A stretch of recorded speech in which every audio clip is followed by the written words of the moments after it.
दोस्तों, हमारे देश का इकलौता मुस्लिम नेता जो इस वक्त हर मैटर में मुसलमानों के साथ खड़ा हुआ नजर आता है, हर मैटर पर मुसलमानों की आवाज बनता है, वो अपनी राजनीति को थोड़ा आगे ले जाना चाहता है ताकि वो थोड़ा सा और मजबूत हो सके अपने देश के अंदर। उसका नाम है असदुद्दीन ओवैसी साहब। ओवैसी साहब को लेकर इस वक्त विपक्षी पार्टियां बड़े उल्टे सीधे बयान दे रही हैं। ओवैसी साहब जहां जहां जाते हैं वहां वहां बीजेपी जीत जाती है, ऐसा कहना है विपक्षी पार्टियों का। विपक्षी पार्टियां अपनी हार का जिम्मेदार ओवैसी साहब को बताने लगी हैं। कुछ ज्यादा ही नाम विपक्षी पार्टियां इस वक्त ओवैसी साहब का उछाल रही हैं, क्योंकि ये जो पार्टियां हैं विपक्षी पार्टियां बीजेपी को छोड़कर, ये सारी पार्टियां मुस्लिम वोटर का वोट पाने के बाद ही जीतती हैं। बीजेपी को छोड़कर कोई भी पार्टी देश के अंदर ऐसी नहीं है जो बिना मुस्लिमों के वोट से जीत जाती हो। बस यही डर इन विपक्षी पार्टियों को सताने लगा है कि ओवैसी साहब की अगर राजनीति चमक गई तो शायद हमारी राजनीति खत्म हो जाएगी। बात करते हैं उत्तर प्रदेश की। ये जो मामला शुरू हुआ है ये बिहार से शुरू हुआ है। बिहार में जो बीजेपी पार्टी वहां पर जीती है और कांग्रेस की कितनी बुरी परफॉर्मेंस थी बिहार के अंदर, आप लोगों ने देखा होगा। लेकिन कांग्रेस ने अपनी हार का जिम्मेदार खुद को नहीं माना, बल्कि बीजेपी की जीत का जिम्मेदार ओवैसी को बता दिया। भाई, आप अगर हारे हो तो अपनी हार एक्सेप्ट करो, अपनी गलती खुद एक्सेप्ट करो। आपने ओवैसी साहब के ऊपर हार का ठीकरा फोड़ दिया कि ओवैसी साहब बिहार नहीं जाते तो बीजेपी वहां पर नहीं जीतती। देखिए, मैं यहां पर ओवैसी साहब की वकालत नहीं कर रहा हूं, ना ही मैं उनका फेवर कर रहा हूं। जो हक और सच बात है वही मैं आपके सामने रख रहा हूं, और उन मुसलमानों के बीच भी अपनी बात रखना चाहता हूं जो लोग ओवैसी साहब को बीजेपी की बी टीम बताते हैं और दलाल वगैरह उल्टी सीधी बातें ओवैसी साहब के लिए बोलते हैं। तो आइए उत्तर प्रदेश की तरफ चलते हैं। उत्तर प्रदेश के अंदर अब चुनाव आने वाला है अगले साल, अभी 1.25 साल तकरीबन बाकी है, लेकिन गहमा गहमी का माहौल अभी से शुरू हो गया है उत्तर प्रदेश के अंदर। अब यहां पर आपको एक बात ध्यान से समझनी पड़ेगी कि उत्तर प्रदेश के अंदर ओवैसी साहब आ गए हैं और आम आदमी पार्टी भी आ गई है।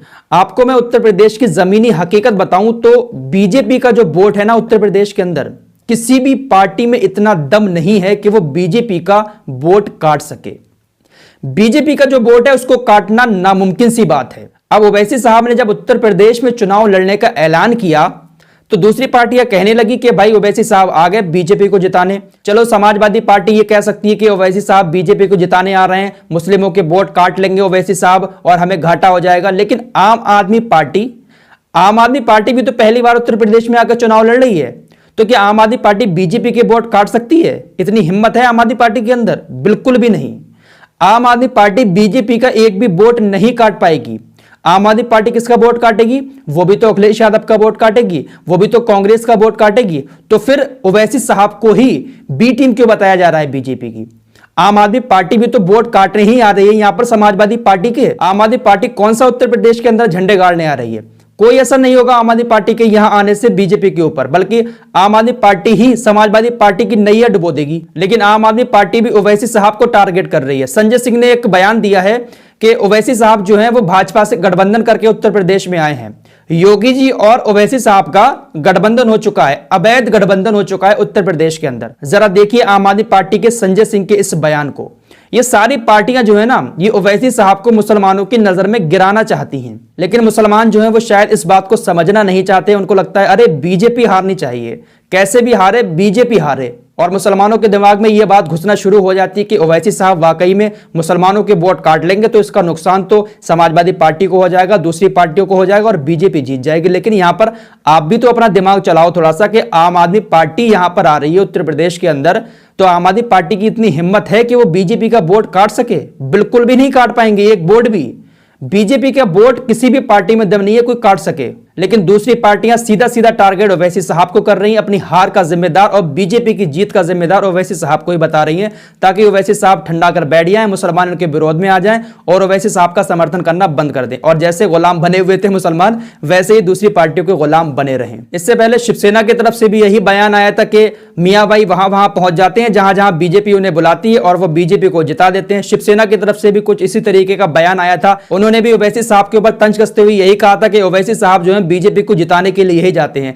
तो ये एक नया ट्रेंड अपनी हार को छुपाने के लिए दूसरी पार्टियां चला रही हैं और मुसलमानों के खिलाफ एक ऐसा प्रोपेगेंडा चला रही हैं कि मुसलमान ओवैसी के खिलाफ हो जाएं और ओवैसी को वोट ना देकर हमें वोट दें। लेकिन फिलहाल उत्तर प्रदेश की जमीनी हकीकत यही है कि बीजेपी का वोट काटने वाला कोई भी नहीं है। जो भी पार्टियां यहां पर आएंगी वो समाजवादी का वोट काटेंगी, कांग्रेस का या फिर बसपा का वोट काटेंगी, जो 3 पार्टियां पहले से यहां पर हैं उत्तर प्रदेश के अंदर। और मायावती ने तो ऐलान कर दिया है कि उत्तर प्रदेश में और उत्तराखंड में वो अकेले चुनाव लड़ेंगे, किसी के गठबंधन में नहीं जाएंगी।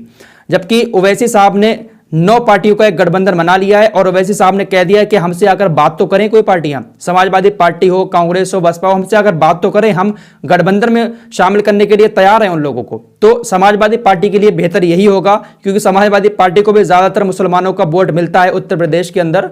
तो समाजवादी पार्टी के लिए बेहतर यही है कि वो ओवैसी साहब के साथ गठबंधन करें और उसके बाद चुनाव लड़ें, वरना शायद बाद में यही होगा कि समाजवादी पार्टी कहेगी कि ओवैसी साहब यहां पर आए और हमें हराकर चले गए। आप लोगों को क्या लगता है, क्या वाकई में ओवैसी साहब बीजेपी की तरफ हैं या वाकई में ओवैसी साहब मुसलमानों की आवाज को और मजबूत करना चाहते हैं? अगर ऐसे हर प्रदेश में जाकर ओवैसी साहब लड़ेंगे और थोड़े थोड़े उनके विधायक जीतते रहेंगे, सांसद जीतते रहेंगे, तो पार्लियामेंट में जब जाएंगे, वो विधानसभा में, राज्यसभा में जाएंगे, तो वहां पर ओवैसी साहब का कुछ तो समर्थन होगा। अगर ओवैसी साहब अपनी बात वहां पर रखेंगे तो उनके साथ कुछ तो लोग होंगे। बूंद बूंद से ही घड़ा भरता है, तो क्या ओवैसी साहब को हर जगह जाकर चुनाव लड़ना चाहिए? आप लोगों की क्या राय है? आप लोग कमेंट करके जरूर बताना। और कुछ लोग कहेंगे कि मैं ओवैसी साहब की यहां पर वकालत कर रहा था, मैं किसी की वकालत नहीं कर रहा हूं। सबका हक है अपने देश के अंदर कुछ भी बोलने का, सही तरीके से अपनी बात रखने का, और सबको इस बात का हक है वो कहीं पर भी जाकर चुनाव लड़ सकता है। तो बेहतर यही होगा कि दूसरी पार्टियां अपनी हार का ठीकरा ओवैसी साहब के ऊपर ना फोड़ते हुए अपने आप को इस लायक बनाए कि लोग उनको वोट दे सके। उम्मीद करता हूं कि जो कुछ भी मैंने कहा है आप लोगों के ठीक से समझ में आया होगा। आप लोग भी हमें सपोर्ट करते रहिए, ऐसे ही हम बेबाक तरीके से अपनी आवाज उठाते रहेंगे। मिलते हैं एक और नए मुद्दे के साथ, एक और नए वीडियो के साथ। तब तक के लिए जय हिंद, जय भारत।